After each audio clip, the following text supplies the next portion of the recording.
Mesdames, Messieurs, bienvenue à suivre votre émission Table d'honneur. Table d'honneur, c'est une émission qui revient sur le parcours, les réalisations et la vision. Table d'honneur, c'est une émission qui fait l'autopsie complète d'une étoile. Vous avez déjà réalisé quelque chose? Avez-vous un parcours honorable? Vous avez une vision pour ce pays? Voici l'occasion, l'unique occasion pour partager avec les autres. Table d'honneur, c'est l'autopsie complète d'une étoile. Table d'honneur, c'est une émission qui se passe sur Emmanuel Télévision chaque lundi de 16h30 à 17h et la rediffusion le mercredi à la même heure. Table d'honneur, c'est le rendez-vous d'une étoile présenté par Jacques Kibuka. Bienvenue à tous.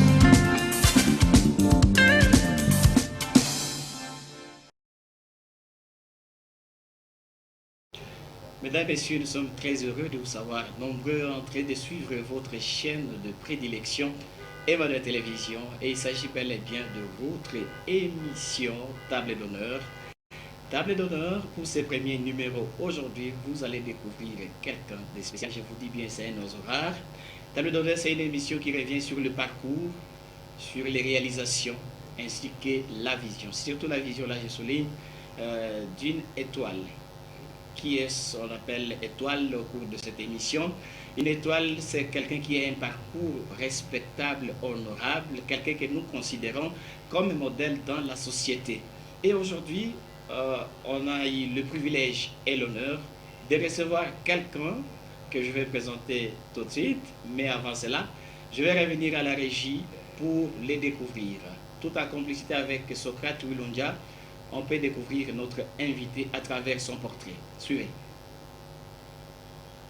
Joseph Kitaganya Sebatoa est né le 4 novembre 1970 à Ntamugenga, en territoire de Rutshuru, province du Nord Kivu. Troisième d'une famille de 4 garçons, Joseph Kitaganya a fait ses études primaires à l'école Nzirimwe, où il obtiendra son certificat en 1982. En 1992, Joseph Kitaganya a obtenu son diplôme d'état des humanités pédagogiques à l'Institut Ndata Gisiza à Rumangabo, avant d'obtenir son baccalauréat canonique en philosophie en 1997. Joseph Kitaganya va poursuivre ses études en philosophie à l'Université catholique d'Afrique centrale à Yaoundé au Cameroun jusqu'à décrocher son diplôme d'études approfondies DEA en 2005. Soucié toujours d'apprendre, Joseph Kitaganya va obtenir son doctorat en philosophie à l'Université Jean Moulin, Lyon 3 en France. Le professeur Dr Joseph Kitaganya Sebatoa a enseigné à l'Institut Ndata Gisiza de Rumangabo, enseignant à l'Institut de philosophie Saint-Joseph Mukasa à Yaoundé au Cameroun. Il a été également parmi le personnel d'éducation à l'école Pierre Terny en France.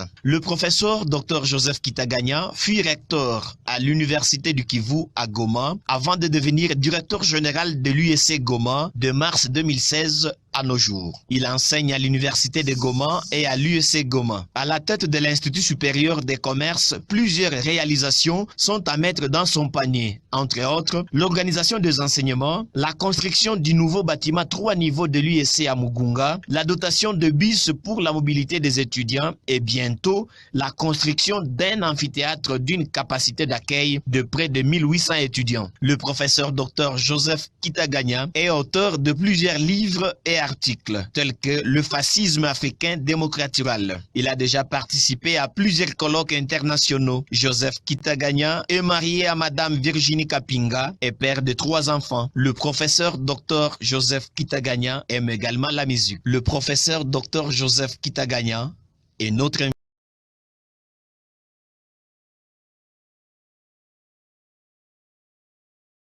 Voilà, vous connaissez déjà notre invité. Il s'agit bel et bien du professeur docteur Joseph Kitaganya Sebatoa, à qui nous disons bonjour et bienvenue dans notre émission. Bonjour, messieurs les journalistes, et je suis heureux de participer à cette émission. Et c'est le premier numéro de ce magazine. Ça m'enchante beaucoup. Comment vous allez? Je dirais, je veux bien, parce que, voyez-vous, depuis un certain temps, on était confinés, mais nous sommes heureux d'avoir repris, par exemple, les activités académiques. Et alors, qu'est-ce que vous ajoutez par rapport à ces portraits qu'on a essayé de peindre? Voilà, ce que je peux ajouter, en fait, je suis d'une formation religieuse. Hein. J'ai été formé par le père Palotin, à qui aujourd'hui vraiment, je dirais, garder de très bons souvenirs. Et je reste reconnaissant. Et cette formation m'a beaucoup aidé. Et ce que je suis aujourd'hui, je pense que la formation religieuse n'est pas à négliger. Mais également, je dois avouer qu'avant d'être le directeur général de l'IEC Goma, j'ai été pendant 2 ans doyen de la faculté des sciences sociales, administratives et politiques à l'université de Goma. Et ensuite doyen de la faculté de droit, toujours à l'université de Goma. Et toutes ces petites expériences, je dois une fois de plus avouer qu'elles me servent non seulement de leçons, mais aussi d'une interpellation capitale. Aujourd'hui, je sais que ce que j'ai fait, ça ne vient pas du néant. Et comme tel, ce que j'ai déjà assumé comme fonction, que ce soit dans notre pays, la République démocratique du Congo, que ce soit dans d'autres pays comme le Cameroun et la France, je pense que ça m'aide beaucoup dans la gestion actuelle. Voilà. Nous avons une petite question, c'est par rapport à votre parcours, votre cursus. En 1982, vous avez eu votre certificat d'études primaires, mais il a fallu attendre 10 ans pour avoir votre diplôme d'État à 1992. 10 ans au lieu de 6 ans. Qu'est-ce qui justifie cet écart? Ah voilà, ça c'est une période aussi que je ne peux pas oublier, dans la mesure où, vous voyez, je suis né en 1970, aussi j'ai eu le certificat d'études primaires en 1982, là c'est normal.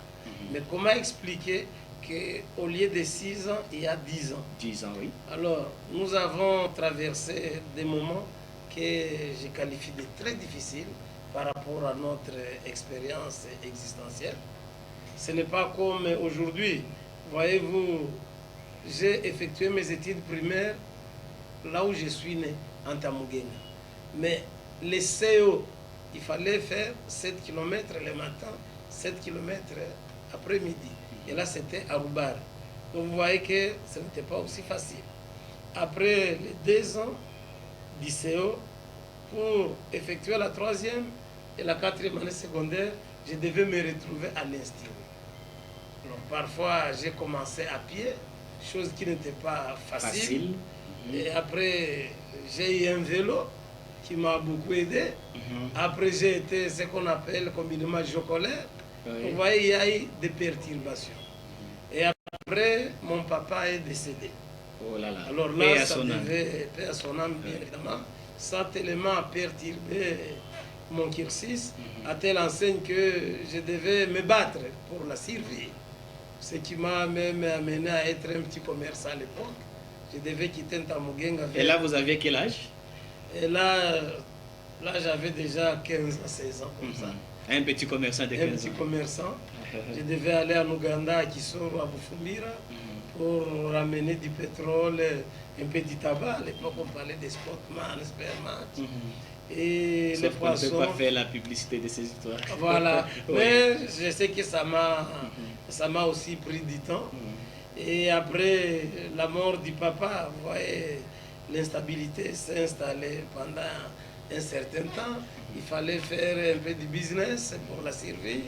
J'ai commencé à vendre les poissons que j'achetais dans les temps qu'on appelle les Kirois. C'est pas loin de la cité de Roubar aujourd'hui. Mais après, Dieu aidant, je me suis ressaisi et puis j'ai repris le cursus normal qui m'a ramené après l'Institut 3e, 4e à l'Institut Ndata, comme je venais de le suivre aussi, à Rumangabo. Et à partir de là, je n'ai pas interrompu mes études. Mais vous comprendrez avec moi qu'il y a un temps où j'avais interrompu, relativement, n'est-ce pas, à certaines raisons, indépendamment de ma propre volonté. Là, on a toutefois compris, on a compris ce que vous avez dit, mais on peut revenir un peu sur vos réalisations, parce que quand on a suivi votre portrait, je pense que c'est vraiment réalisant. Vous êtes à l'IEC depuis 2016, ça fait pratiquement 5 ans, mais déjà un bâtiment 3 niveaux, bientôt c'est l'amphithéâtre avec une capacité d'accueil de près de 1800 étudiants. Pour le bâtiment, selon nos recherches, c'est autour de 450 000 $, je ne sais pas. Alors, c'est quoi votre magie pour arriver à faire tout ça? Parce que nous avons beaucoup d'institutions qui ne marchent pas, pour être honnête. En fait, je n'ai pas de magie à exprimer en ce moment, mais je pense que d'une part, il faudrait avoir une volonté et d'autre part, avoir une détermination.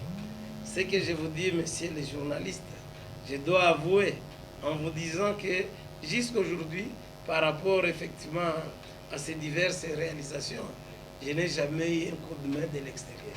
Ça, je dois l'avouer. Donc ce sont les fonds propres de l'UEC. Rien à faire. Et ça, je dois vraiment insister là-dessus. C'est vrai, on me désigne DG à l'IEC. J'ai fait la remise et reprise le 17 mars 2016. En tout cas, la situation que j'ai retrouvée à l'IEC n'était pas bonne, surtout du point de vue finance. Et donc, il fallait d'abord commencer à payer les dettes que j'ai retrouvées. Parce que, comme vous... On peut avoir une idée sur les dettes, le montant global? En fait, ouais, après 5 ans, je ne peux pas me rappeler de ce montant. C'était autour de... Mais aussi, ce n'est pas bon de mettre dans ma mémoire les choses négatives, comme s'il n'y avait pas de choses positives. Ouais. Mais au moins, ce que je sais, j'ai retrouvé, il y avait des enseignants impayés depuis le mois de décembre. Moi, je prends ces petits pouvoirs, entre guillemets, en mars. Et je trouve que même ceux qui avaient payé les frais d'entérinement, je n'ai rien trouvé dans la caisse, si pas c'était vraiment catastrophique. Et je me disais comment je vais m'en sortir. Mais Dieu aidant, avec les concours de tout le monde de l'IEC, nous avons fini cette année 2015-16 en beauté. Parce que comme mon nom l'indique, Kitaganya, c'est quelqu'un qui n'est pas un pleurnichard. Même en face... C'est un bosseur. Voilà, c'est un bosseur. Un travailleur. En face de certaines difficultés, ça ne sert à rien de rester plaintif. Mais au moins, je dois avouer que je me suis vraiment retrouvé dans ce que je pensais à l'IEC Goma à partir de 2016-2017, 2017-2018, sans oublier aussi la perturbation due au taux 920, ce n'était pas facile aussi de surmonter les obstacles irrélatifs. Après, quand nous commençons 2018-2019, 2019-20, il y a la pandémie qui intervient. Mais au moins, je dirais, une fois de plus, je n'ai pas de magie à l'IEC Goma, mais au moins, j'ai cette volonté de voir l'IEC Goma aller de l'avant. Et je suis déterminé. Et quand je dis je suis déterminé, ça veut dire je voudrais à tout prix et à tous les prix voir aussi l'institution où je suis vraiment le numéro 1. Je ne dirais pas faire la différence, mais au moins se distinguer, si pas, entre guillemets, être un tout petit peu modèle dans certains éléments, parce que je ne dirais pas qu'on est modèle en tout, non. Mais au moins, vous parlez seulement, par exemple, de ces bâtiments qu'on retrouve à Mugunga. Il y a des bus aussi. Il y a des bus aussi. Des bus. Mais il y a des choses que vous ne voyez pas. Joseph Kitaganya, il n'y avait pas de bus. Il n'y avait pas de bus, je suis conscient. Mais aussi parce que à mon arrivée à la tête de cette institution, j'ai d'abord prôné la qualité des enseignements. Et la qualité des enseignements, bien évidemment, comme vous le savez, passe par la qualité des étudiantes et des étudiants, par la qualité des enseignants, mais aussi on devait mettre à la portée de nos étudiantes et nos étudiants une bibliothèque bien formée, un labo informatique digne de ce nom. Ça, nous l'avons fait. Et je pense que si les étudiants eux-mêmes se sentent à l'aise à l'IEC Goma, c'est parce qu'aujourd'hui, je ne vois pas une étudiante, un étudiant qui dira « je n'ai pas un livre de tel domaine ». Et là, je pense à l'informatique, je pense en comptabilité, je pense en fiscalité, en marketing, en douane et axes, en informatique de gestion, en douane, plutôt en douane et commerce extérieur. Là, nous avons fait de notre mieux, mais je ne prétends pas avoir tout réalisé. Voilà pourquoi je m'inscris, n'est-ce pas, dans ce dynamisme que je qualifie de processus.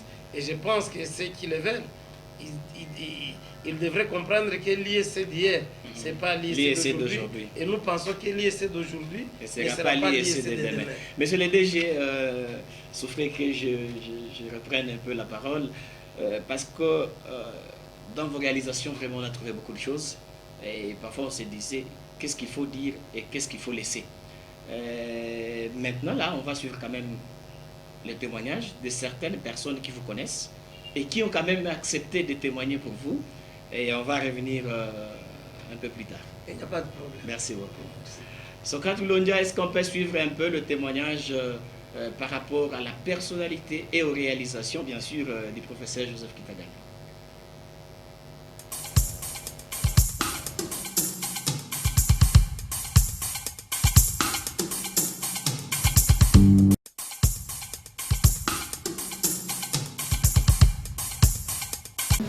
D'abord, c'est un monsieur respectueux des textes. Ça, c'est de un. De deux, c'est un monsieur qui est innovateur, très innovant. En tout cas, il est trop innovant. De trois, c'est un monsieur qui est à l'écoute, ce qui lui permet d'ailleurs d'innover.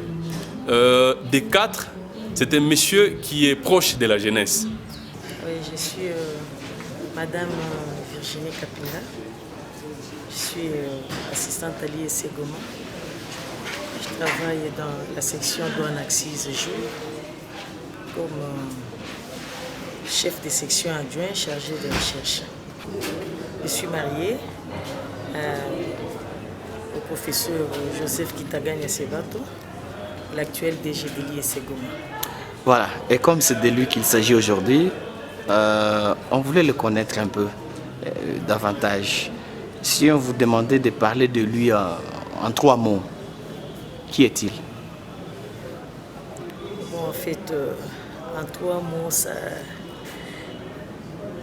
ça sera un peu difficile parce que je risque de ne pas dire vraiment grand-chose. Mais sinon, vraiment, ce n'est pas le flatter parce que c'est mon mari. C'est ce que je vis. Et c'est ce que certaines personnes aussi vivent, et ils peuvent le témoigner. C'est un monsieur d'abord patient, et puis dynamique, rigoureux quand il s'agit du travail,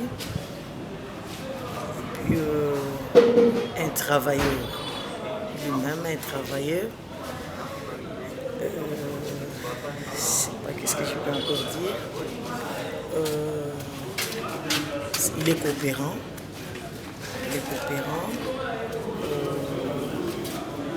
Vraiment, c'est un monsieur qui a l'esprit d'écoute.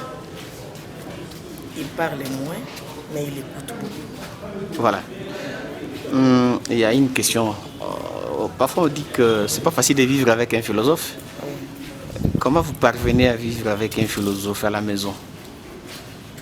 Bon, en fait, c'est pas facile, c'est bien sûr, mais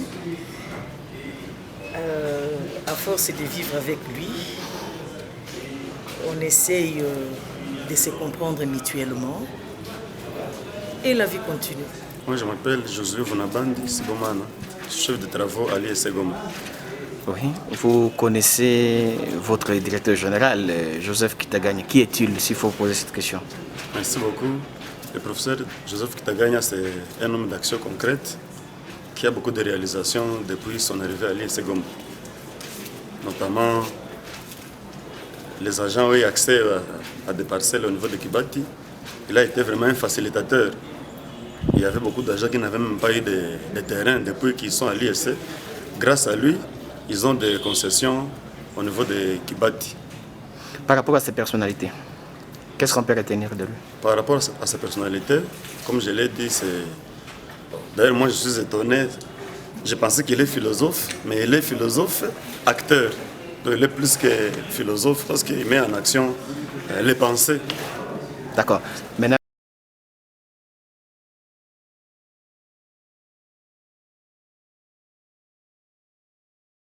C'est un témoignage à chaud, hein, monsieur le DG. Ça, je découvre. Oui, c'est un témoignage à chaud. Il y a d'autres qui ont témoigné. On va le suivre peut-être après, mais peut-être on peut d'abord revenir sur vos réalisations.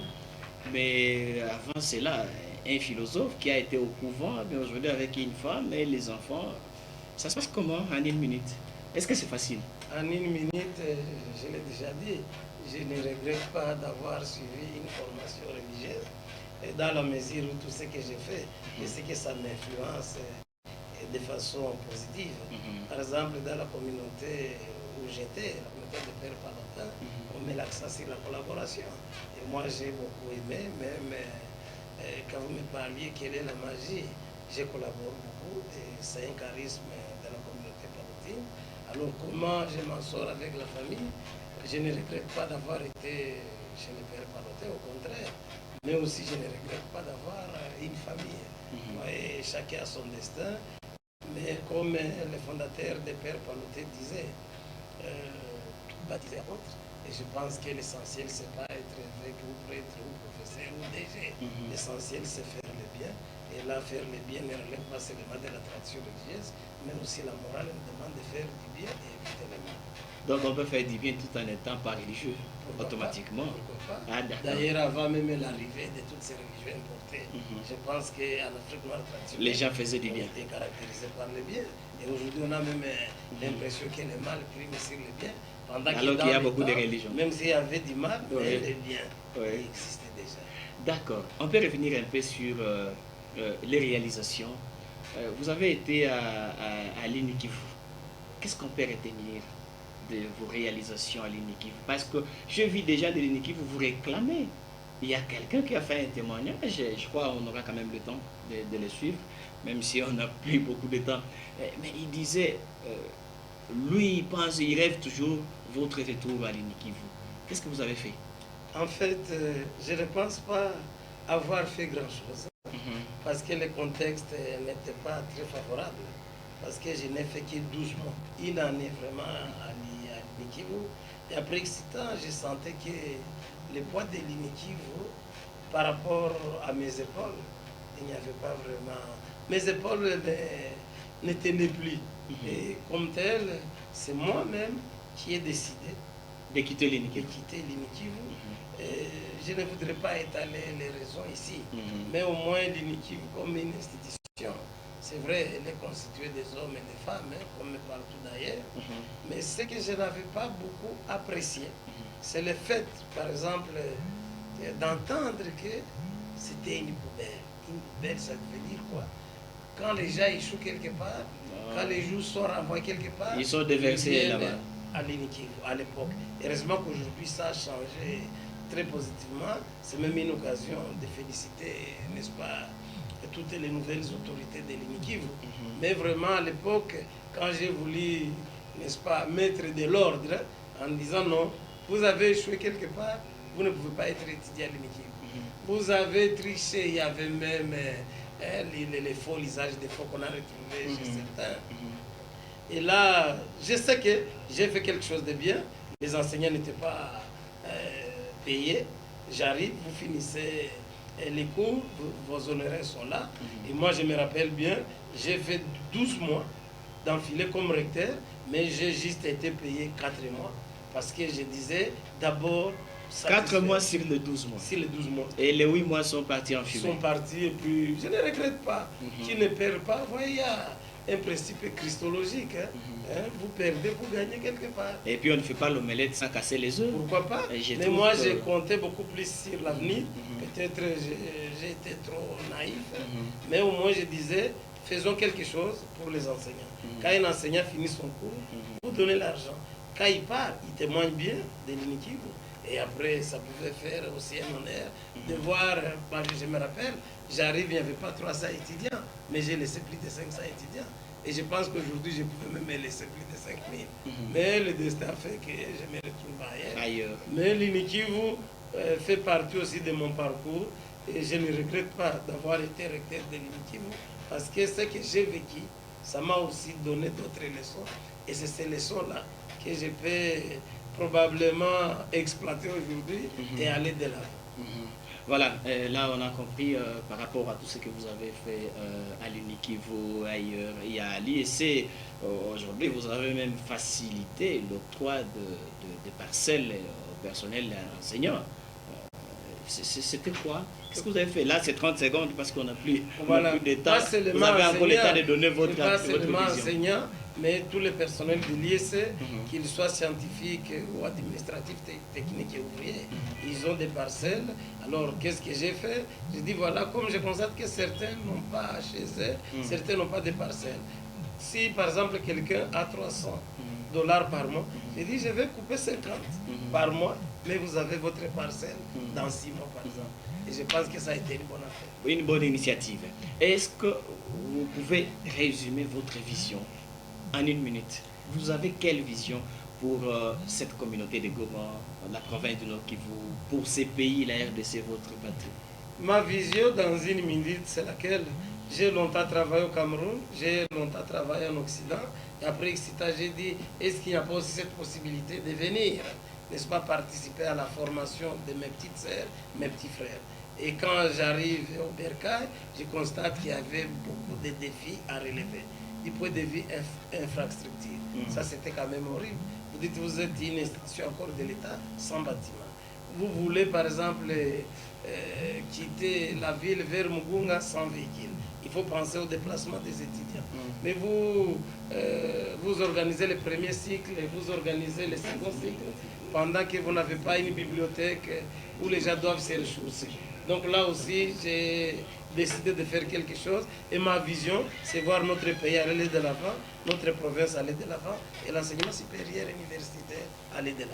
Voilà, on ne peut pas revenir sur les témoignages parce que, vous savez, le temps nous a fait un peu de faux, mais il y a quand même quelques personnes qui vous ont posé quelques questions et vous allez répondre à ces questions-là. Il n'y a pas de problème. Voilà, est-ce qu'avec la régie, on peut suivre cette question adressée au 2G?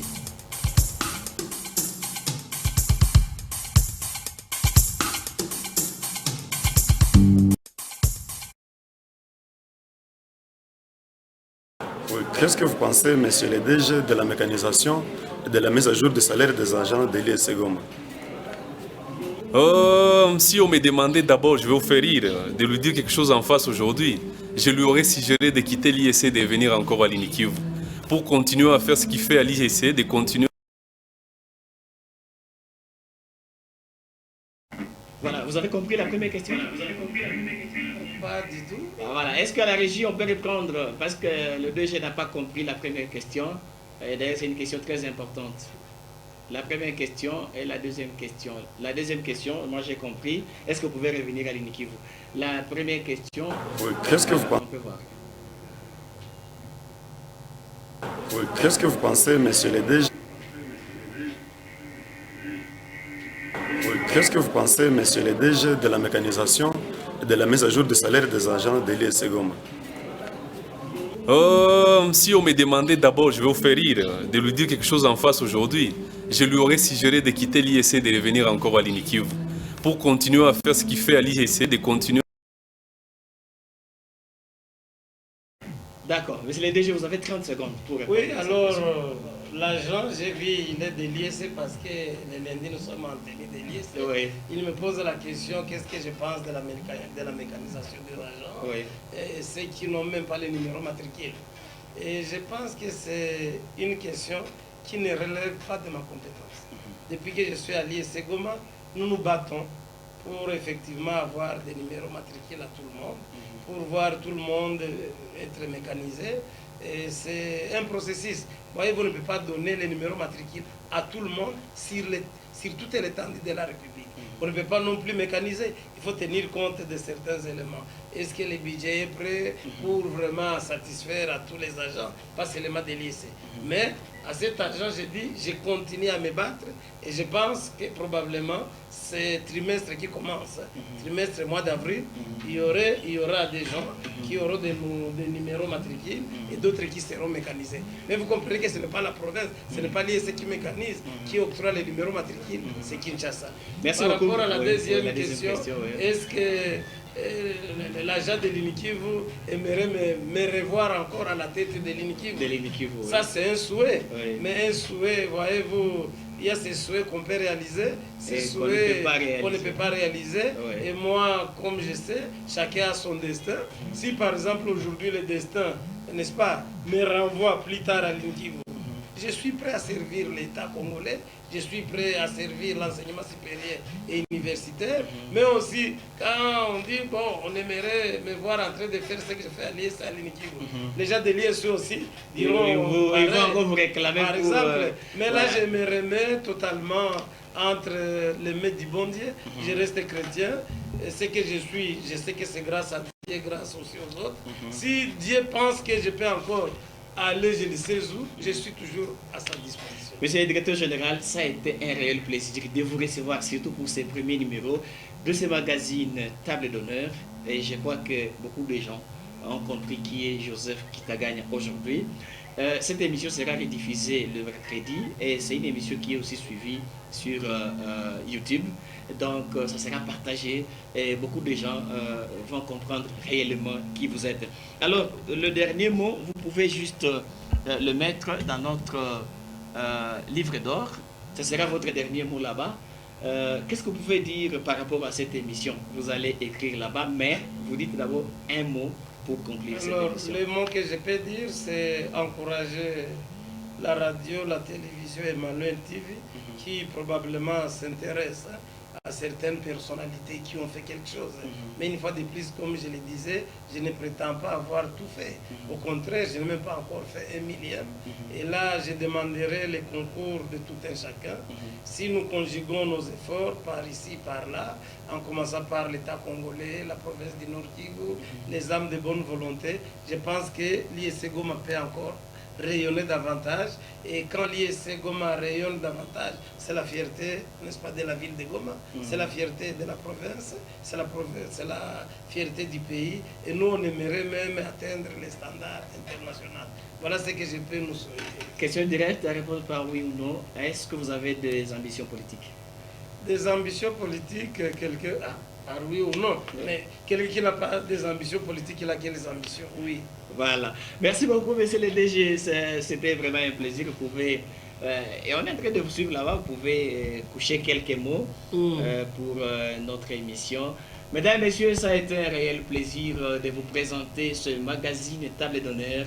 Table d'honneur, c'est votre émission qui va venir, qui va revenir chaque jour sur le parcours, la vision, les réalisations des personnalités et surtout des étoiles. Nous avons besoin des étoiles dans cette émission, d'oiseaux rares. Donc les oiseaux rares, et les oiseaux rares, et aujourd'hui on a réussi un oiseau rare, il s'appelle professeur Dr Joseph Kitaganya Sebatwa, à qui nous disons merci énormément d'avoir accepté notre invitation, et à vous nous vous disons merci, on va se retrouver prochainement. Au revoir.